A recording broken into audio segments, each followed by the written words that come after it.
It's like you've made a mistake, you do something wrong, and somebody goes, well, that was stupid. You ever had that happen to you?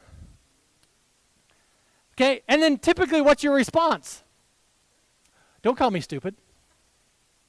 And then what's the response to that? I didn't call you stupid. Yes, you did. And you get this argument. What should happen, I mean, this is really, because if you look at it, foolishness to the world versus foolishness to God. That is the main thing that we need to pay attention to. Foolishness to the world would say, don't own up to your mistakes. That's weakness.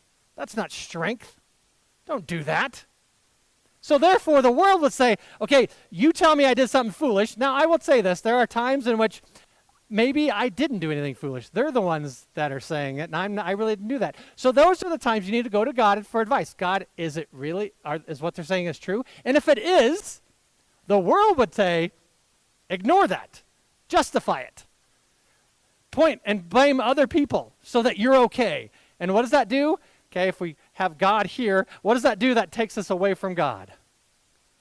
Okay, that is foolishness. And then what happens instead? Now we get more facts and an understanding of what we did that really it was wrong. And now I know even more so that I am wrong. What does the world tell you to do? Justify that. And justify. And eventually it gets to the point where we are so far away from God, we have no idea what the truth is anymore. What foolishness is to God is that. Don't do that.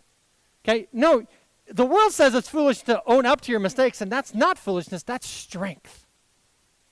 That's glory. That's beauty. To admit that you're wrong is strength.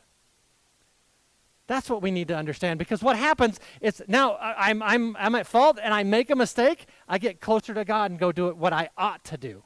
He's my Lord and Savior. I go and I do what He wants me to do. But what happens, okay, typically in life, okay, I mess up and then I try to justify whatever. Okay, the sooner I can get back to Him, the better off I am. And the more I don't, the more foolish I become. Let me give you a couple examples. Or let me give you an example from the Bible, because I just gave you that example.